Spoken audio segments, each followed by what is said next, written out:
Hello everybody, it's your friendly digital technology librarian, Christy here.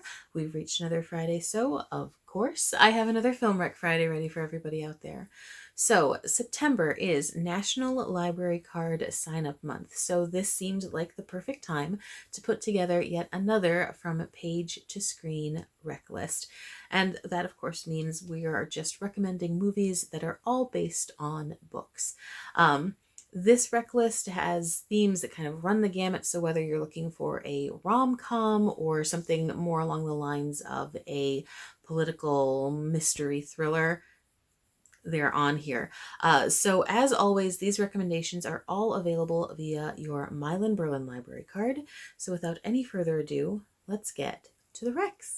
Okay, the first recommendation for today is available via our Canopy service, and that is 1996's Emma. So Emma is, of course, based off of Jane Austen's book of the same name. And in this particular adaptation, we are following the socialite Emma Woodhouse, and she's played by Gwyneth Paltrow in this version, as she sort of entertains herself by playing a matchmaker to the entirety of her little community. We really focus on her close friendship with a young woman named Harriet Smith, who's just sort of entered her circle.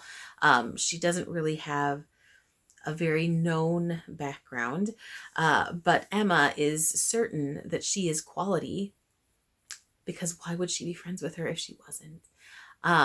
And so she sort of decides to push her out into the world as kind of essentially a great candidate for marriage, especially to like the little community's major bachelor, Mr. Elton.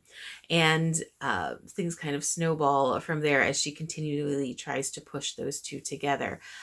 You also meet so many other people from the classic novel. There's the very dashing Frank Churchill, who is the son of a local landowner who has just married her governess. And that has a whole lot of complications with it as well. There's her longtime family friend, Mr. Knightley, who is the brother of her sister's husband. I know, so many weird familial relationships, but that's kind of the whole point of this story is you've got all of these ties that are already in place, you know, like familial ties by marriage, by parentage, by all of these things. And it's quite this complicated web. And Emma seems to navigate it very well, but at the same time, there's this sort of lack of awareness. She's unbelievably self-confident in that she knows best, but of course nobody knows best all the time. And that's sort of, I think, supposed to be a bit of the point. You know, she is very sure of herself, but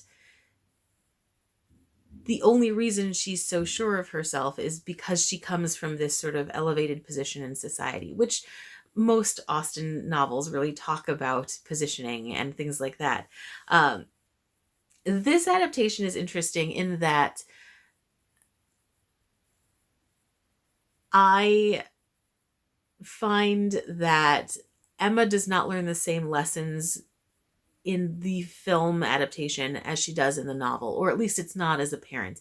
That said, I do think everything about this movie screams perfect adaptation, from costuming to casting. They cast Gwyneth Paltrow, which at first seems a very strange casting choice, but really, really works when you really peel back the layers and think about it. And she does do an exceptionally good job as Emma.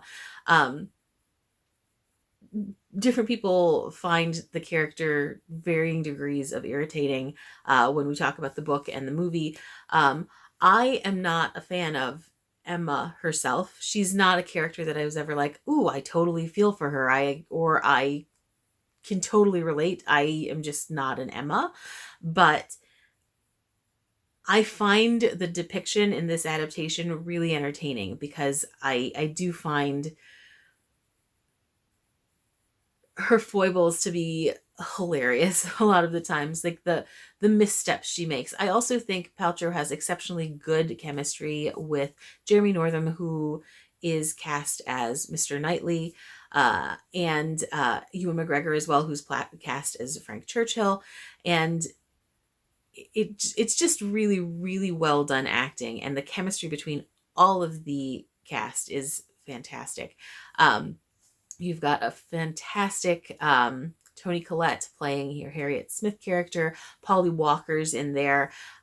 You have Juliet Stevenson playing Mrs. Elton, who is a vile human being. Not in the way that like some characters are just terrible, but she's she's like the worst version of some sort of socialite that you could get.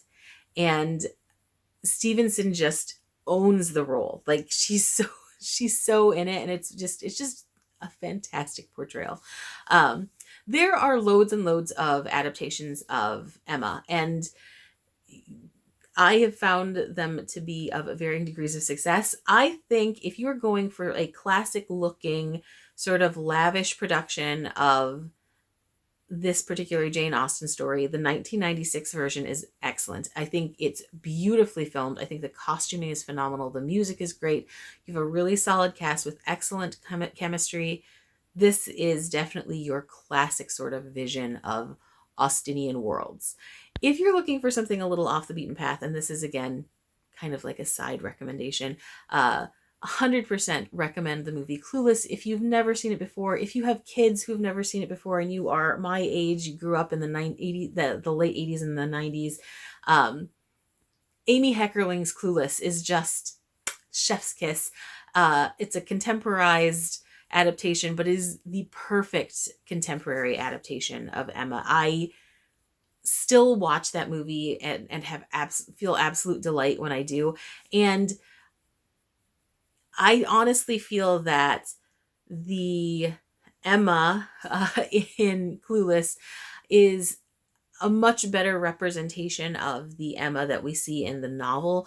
You see the arc and you feel the arc much more than you do in the 96 sort of more traditional styled adaptation. But that's not to say that the 96 version isn't just as good. It's just different, you know? And that's the thing. Clueless is certainly very much a movie that if you weren't looking for an Austen film, you would never even know that it necessarily had ties to it. It works perfectly well as just a ridiculous kind of rom-com silly thing, teen styled film. But when you really look at the characters and the text and the storyline, it's glorious. So anyway, kind of 2-for-1 recommendation there. Remember, if you are looking for a classical Emma adaptation, check out the 1996 version. It's available on Canopy. And if you're looking for something a little bit more off the beaten path, and to be honest, one of my favorite movies of all time, it's available on DVD. Clueless by Amy Heckerling. Just a fantastic, fantastic film and an exceptional adaptation of Emma as well. Okay, my next recommendation is also available on Canopy, and that is 1992's Of Mice and Men. Of Mice and Men is, of course, based on the John Steinbeck novella of the same name. In Of Mice and Men, we're following George and Lenny, two American itinerant workers who are traveling through California during the Great Depression trying to find work. It's clear from the get-go that they've been working together for a while. They know each other, they have a rhythm and a pattern, and they take care of each other, which is really quite key because we learn very quickly that Lenny has some pretty serious developmental disabilities. He is a huge man, but really quite sweet and gentle when you get to know him, but he faces an enormous amount of discrimination. Both of them, regardless of that, feel a fair amount of discrimination simply because of their positioning in the world. down on your luck, which so many people were at the time. And that's the whole thing. This movie really does a good job of exploring themes like discrimination, isolation, loneliness, the concept of the American dream and the implosion of the American dream, as well as sort of the longing for a place to call home, a place for yourself. And so many people in that particular time period were facing all of those things. And I really do feel that even though the movie has a very specific storyline, so many people could relate to certain elements of it, even today. And that's what I think makes the story so resonant, no matter what era we are living through. Um, George is played by Gary Sinise, and Lenny is played by John Malkovich. And those two characters, there have been many, many adaptations of this. There have been adaptations for the stage. There have been a couple, I believe, adaptations for screen. And really, the success of those adaptations really hinges on the actors playing those two main roles, because it really does require such a rapport. Why have these two men who are not related stuck together through so much? Because you can tell that, when we drop into this story, or this recollection, really, uh, there's so much more backstory going on. There's so much history between them. And if you can't establish that history, then you're kind of dealing with a bit of a paper thin plot line, because why would you go through so much to stay and take care of these people, this person, if it's based on absolutely nothing? And the two of them, Sinise and Malkovich, do such a good job of establishing that baseline relationship, of making sure you understand, you know they may not be brothers by blood, but they are by circumstance. They are two dreamers who share, a goal. And that's that's what makes this story in general so beautifully tragic in a lot of ways. And there's no way for me not to describe it as such. I know that I felt that way when I was reading the book when I was a kid. And I still feel that way whenever I see an adaptation, whether we're talking about stage or screen. Uh, so, as we follow these two men, they do end up finding a job on one particular ranch, and that's where the whole story sort of develops and becomes such a tangled web of different things going on. Um, it's I don't want to pinpoint certain scenes within this, but Malkovich especially does a really incredible job of showing the nuance in Lenny. He is definitely not able to communicate in the same way that George is with the world, but you can see, like, he has all of these feelings and these emotions, and he desires this connection to things. Um, a big theme throughout is how much he desires to be gentle and to love and to care. He loves petting soft things, and there are stories about, how much he dreams about this home, and he and George sort of weave this fairy tale together of how someday they're going to get this ranch, and and his big thing is that he just wants to be able to take care of the bunnies because they're soft and fluffy, and he loves these things that he can care for.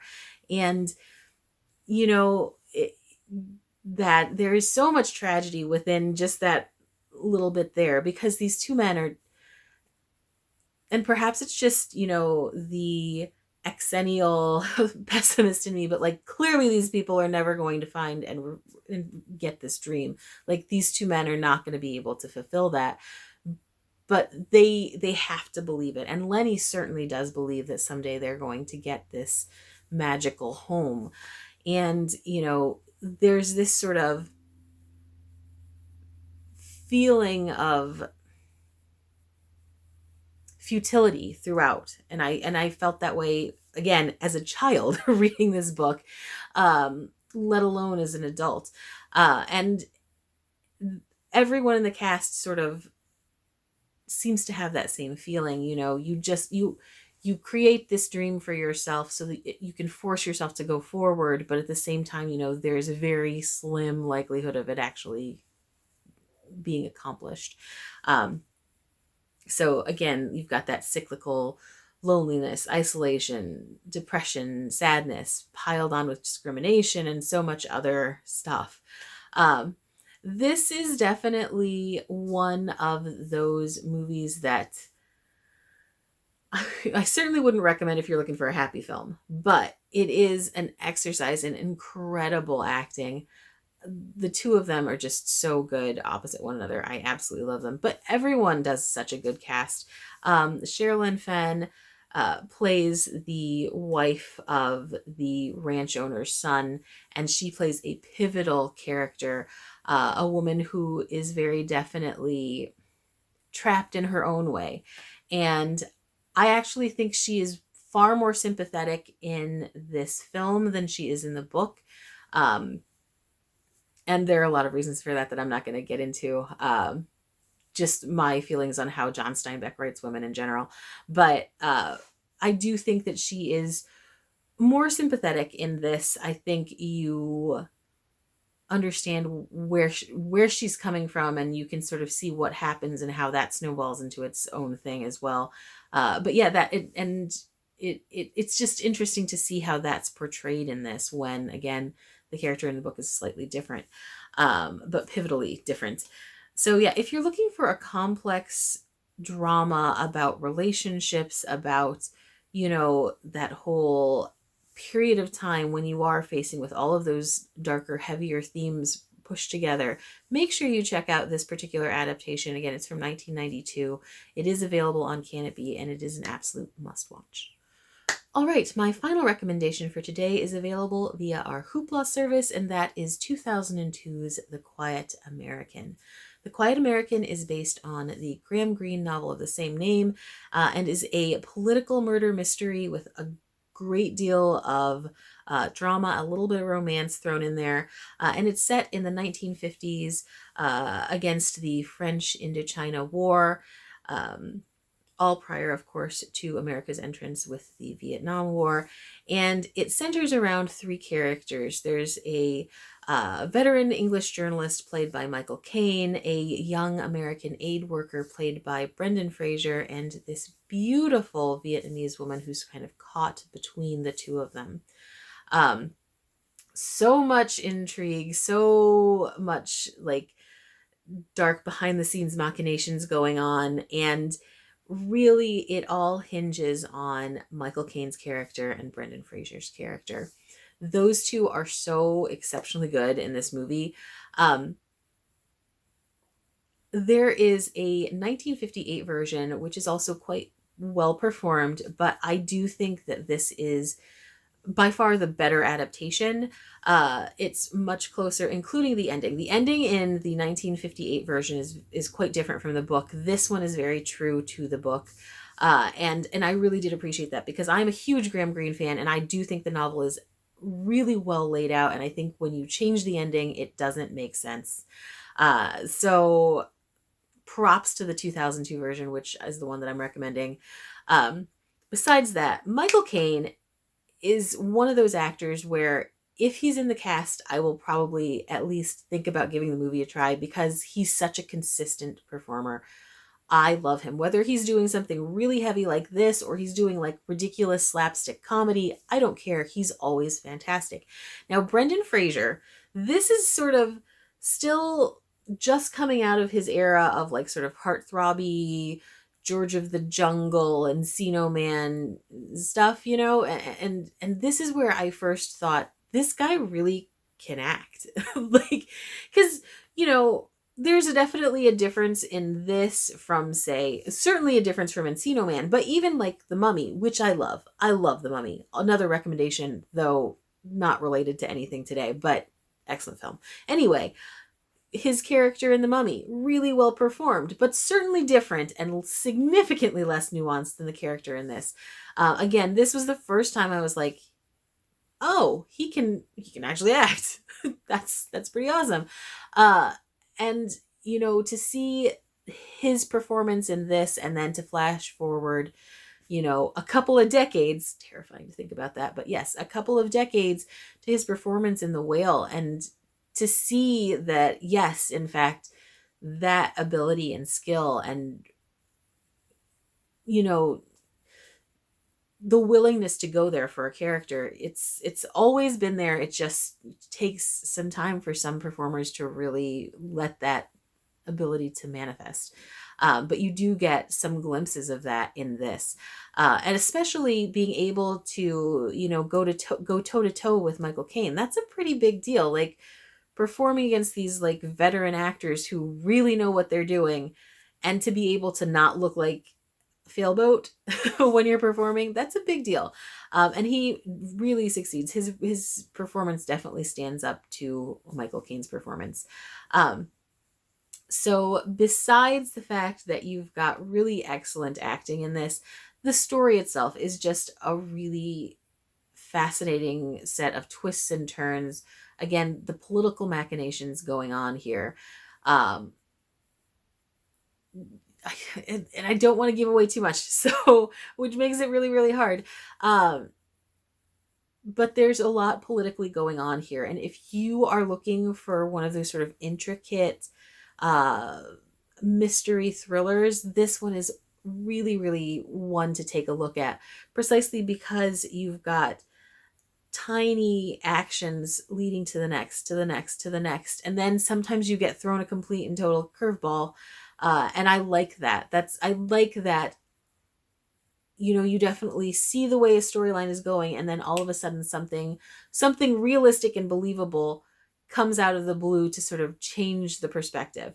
And I do think that happens here, and it's very well integrated into the plot. It's not like plot twist for no reason. It really feels quite natural, and you are as surprised as the characters on screen are. So yeah, Michael Caine won and was nominated for a number of awards, including the Academy Award for Best Actor, the Golden Globe for Best Actor, a BAFTA. He did win a couple of these smaller trophies, but those three are biggies, and he was nominated during a very tough year. So I do think that's a good indication of what you're going to get with this particular film. That caliber of character writing, character performance, and writing. So yeah, make sure, if you're looking for a political thriller, mystery, drama, romance, this is the way to go. Again, it's 2002's The Quiet American, available on Hoopla. Okay, so those were my recommendations for this week's page to screen film recs. If you have any other book recommendations or film recommendations of books that have been adapted into movies, please recommend those below. I'm always looking for help there, and I'm always looking for new movies to watch. If you have any recommendations for themes to check out in the future, definitely share those. I'm always looking for help on that. This is actually going to be my last rec of the month. I'm going to a conference next week, so there won't be a Film Rec Friday next week. But when I do return, we will be in October. And if you've watched this channel for any length of time, you already know October is one of my favorite months, because it's like the socially acceptable time to binge watch every horror movie ever. So October is going to be all about different kinds of horror films. I'm really excited because I have some pretty good subgenre themes to recommend this year. And like I said, I love October. So if you have any recs that you want to share ahead of time, comment with those too. And with that, I want to go ahead and sign out of this episode. As always, thank you so, so much for joining me, and hopefully I will see you next time. Bye-bye.